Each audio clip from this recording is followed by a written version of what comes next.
एक ही हवेली और एक ऐसा प्यार जो जिंदगी नहीं मौत के साए में पनप रहा था। जब दोनों सहेलियों को एहसास हुआ कि वह एक ही शख्स को दिल दे बैठी हैं, तो दरार रिश्तों में नहीं उनके सीने में पड़ी। आकाश का दिल अनाया की तरफ झुक रहा था, पर मेघा को बेपनाह प्यारों से रोक रहा था। लेकिन असली भूचाल तो तब आया जब पसंद और नापसंद के इस खेल के बीच में एक ऐसा भयानक सच सामने आया जिसने आकाश के होश उड़ा दिए।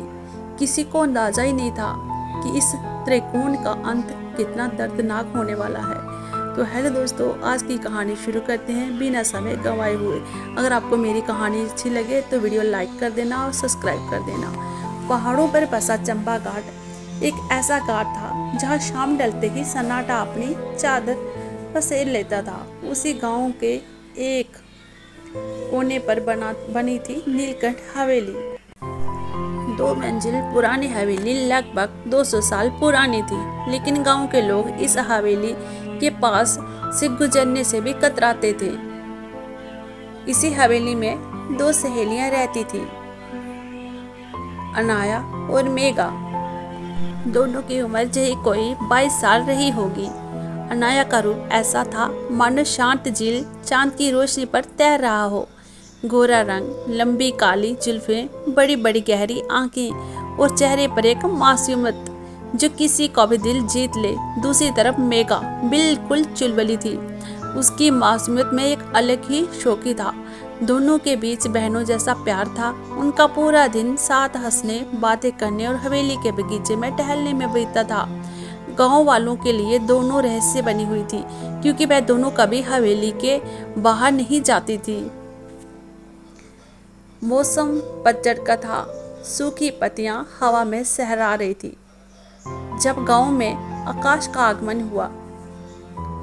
24 साल का आकाश एक आर्किटेक्ट था। उसे सरकार की तरफ से नीलकंठ हवेली की वास्तुकला का नक्शा तैयार करने के लिए भेजा गया था।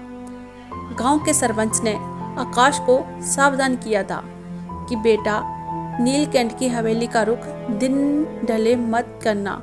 वहाँ कोई इतिहास ठीक नहीं है। लेकिन विज्ञान पर भरोसा करने वाले आकाश ने सरपंच की बात को मुस्कुराकर टाल दिया।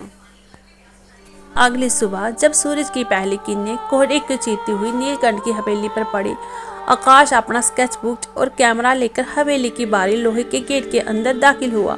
तभी हवेली के मुख्य दरवाजे पर आकाश की नजर अनाया पर पड़ी। अनाया सफेद रंग का लंबा सूट पहने खड़ी थी। इतनी अद्भुत और मासूम खूबसूरती उसने अपनी पूरी जिंदगी में नहीं देखी थी। तभी पीछे से हंसती हुई मेघा बाहर आई। आकाश ने दोनों का अभिनंदन किया। इस दिन के बाद से आकाश का रोज नीलकंठ की हवेली में आना जाना शुरू हो गया। सर्वे का काम तो एक बहाना बन गया था। आकाश को असली मकसद उन दोनों मासूम और खूबसूरत लड़कियों के साथ वक्त बिताना था। दिन बीते गए और तीनों की दोस्ती गहरी होती गई।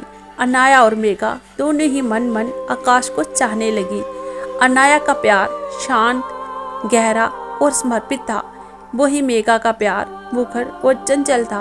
आकाश भी दोनों की मासूमियत और खूबसूरती के सम्मोहन में बंध चुका था, लेकिन उसके दिल में अनाया के लिए एक अलग ही खिंचाव था।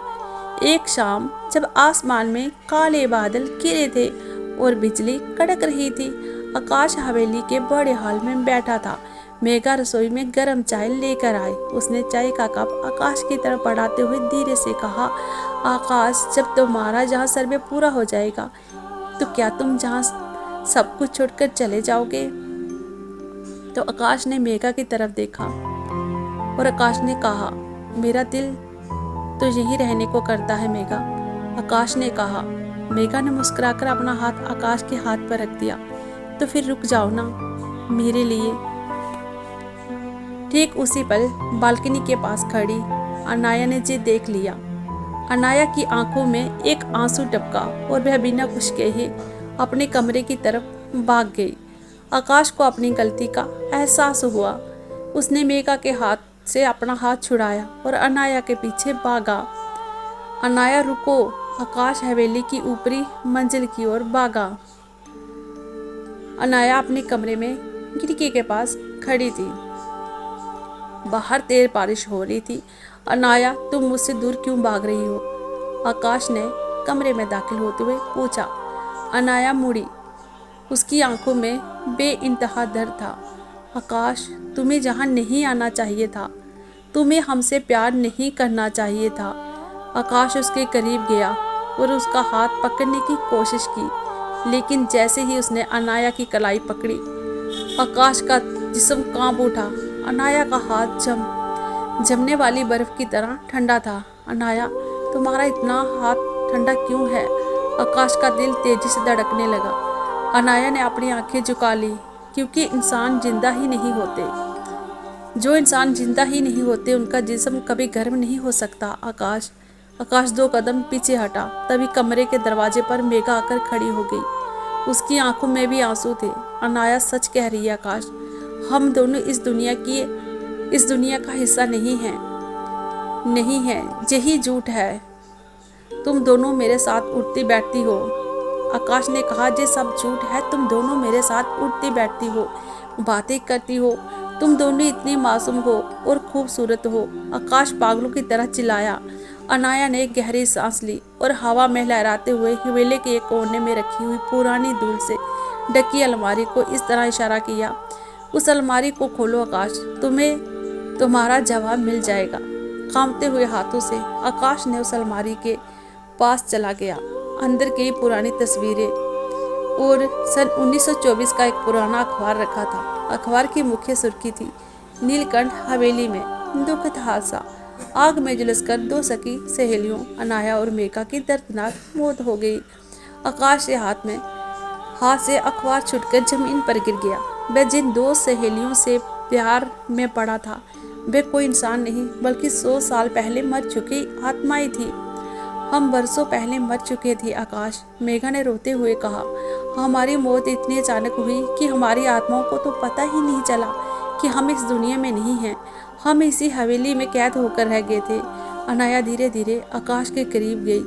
जब तुम इस हवेली में आए हो, अनाया ने कहा, तो सालों बाद हमें एहसास हुआ कि जिंदा होना क्या होता है।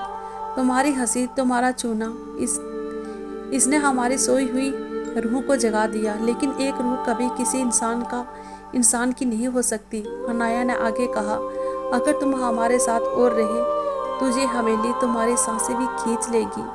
हम तुम्हें खोना नहीं चाहते आकाश।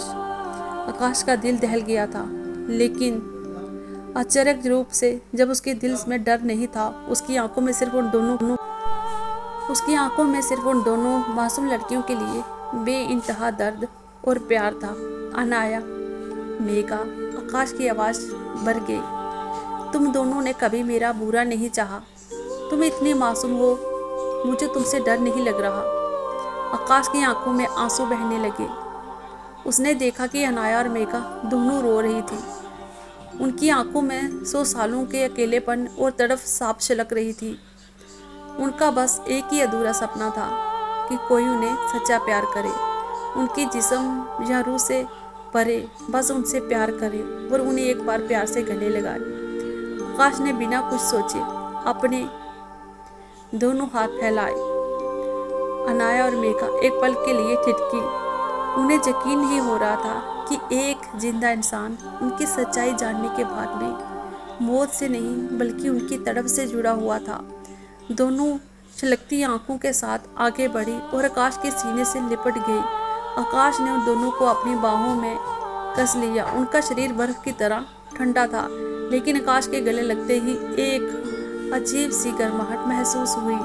100 सालों की तड़प, अकेलापन और दर्द, सब कुछ एक ही आलिंगन से पिघल रहा था।